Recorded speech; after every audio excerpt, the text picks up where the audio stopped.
जय हिंद दोस्तों, मैं सेबी पंजीकृत सलाहकार नहीं हूं। यह वीडियो केवल शैक्षिक और सूचनात्मक उद्देश्य के लिए बनाई गई है। वेदांता को कह लीजिए फिर से झटका लगता हुआ नजर आ रहा है, क्योंकि वेदांता की याचिका को सुप्रीम कोर्ट ने खारिज कर दिया है। जी हाँ, सही सुना आप लोगों ने। हालांकि मुझे तो लगा था कि सुनवाई थोड़ी बाद में होगी, लेकिन अभी जो है अडानी और इंटरप्राइजेज के केस में जो जेपी एसोसिएट के अधिग्रहण से रिलेटेड जो खबर थी, उस पे सुप्रीम कोर्ट ने हस्तक्षेप करने से इनकार कर दिया है। सुनवाई में यहाँ पे उनके उच्च न्यायालय के कुछ जो है जज थे, उन्होंने कहा है कि ये फैसला एनसीएलटी में ही होगा, जहाँ पे कंपनी ने पहले से ही शिकायत करके रखी है, और वहाँ पे जो है 10 अप्रैल को सुनवाई भी होने वाली है। ये मैं आप लोगों को कई बार बता चुका हूँ। चलिए थोड़ा सा डिटेल में जानते हैं। और इसी न्यूज़ की वजह से अडानी पावर में भी तेज़ी आ रही है।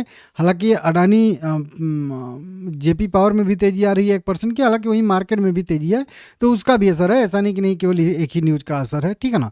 तो देखिए, जेपी पावर में 1% की तेज़ी, अडानी में 2% की तेज़ी। सबसे पहले अडानी पावर में खबर निकल के सामने आ रही है।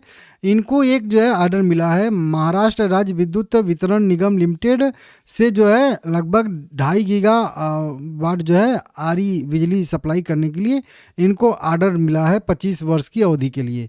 ये मैं न्यूज़ आप लोगों को बोनस एंड स्प्लिट वाले अपने चैनल पे कवर किया था 2 तारीख को ही।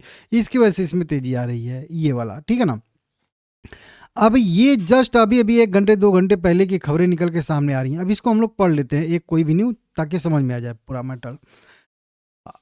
सुप्रीम कोर्ट ने अडानी को जयप्रकाश एसोसिएट लिमिटेड के अधिग्रहण की अनुमति देने वाले आदेश में हस्तक्षेप करने से इनकार कर दिया है, जिससे वेदांता को बड़ा झटका लगा है।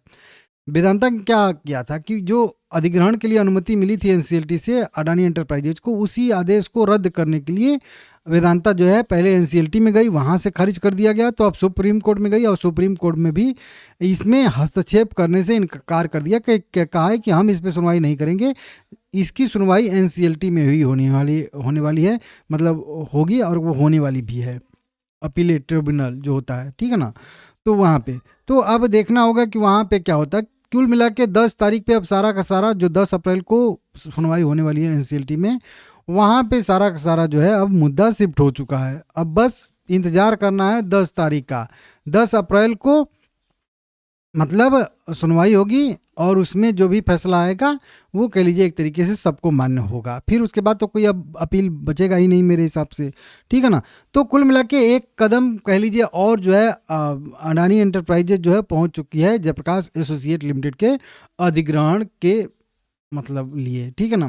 तो ये बढ़िया खबर निकल के सामने आ रही है। बहुत सारा डिटेल में यहाँ पे लिखा गया है, ठीक है ना। उन्होंने यह भी कहा है कि जिस जज ने सुनवाई किया था कि सारी की सारी बोली जो है वो मतलब ठीक ठाक हुई है, वैसे कोई दिक्कत यहाँ पे है नहीं, लेकिन वही बात है कि एनसीएलटी में जो है उसको शिफ्ट कर दिया गया है। अब देखते हैं क्या होता है क्या नहीं होता है, ठीक है ना। इस तरीके से यहाँ पे कुछ न्यायाधीश थे, सूर्यकांत की अध्यक्षता वाली पीठ ने सुनवाई के बाद हस्तक्षेप करने से इनकार कर दिया, यह देखते हुए कि संबंधित कंपनी अपील पहले से ही 10 अप्रैल को एनसीएलटी के समक्ष अंतिम सुनवाई के लिए सूचीबद्ध है। तो इसकी वजह से यहाँ पे इसको टाल दिया गया है। तो देख लीजिएगा आप लोग अपने हिसाब से। और इसी वजह से हालांकि कुछ भी हो, अडानी एंटरप्राइजेज को मिले, वेदांता को उतना कुछ फर्क नहीं पड़ेगा, लेकिन अडानी को अगर मिलेगी जेपी पावर की 25% हिस्सेदारी जो 24% है, तो वो बढ़िया रहेगा। तो एक तरीके से हम लोग मान लें कि जेपी पावर की जो है हिस्सेदारी अडानी पावर को मिलने वाली है। तो इस दोनों शेयर को आप लोग अपने रडार पर रखिएगा। मैं भी इन पे जो भी अपडेट आएगा आप लोगों को देते रहूँगा। लाइक करिएगा, चैनल को सब्सक्राइब कर लीजिएगा।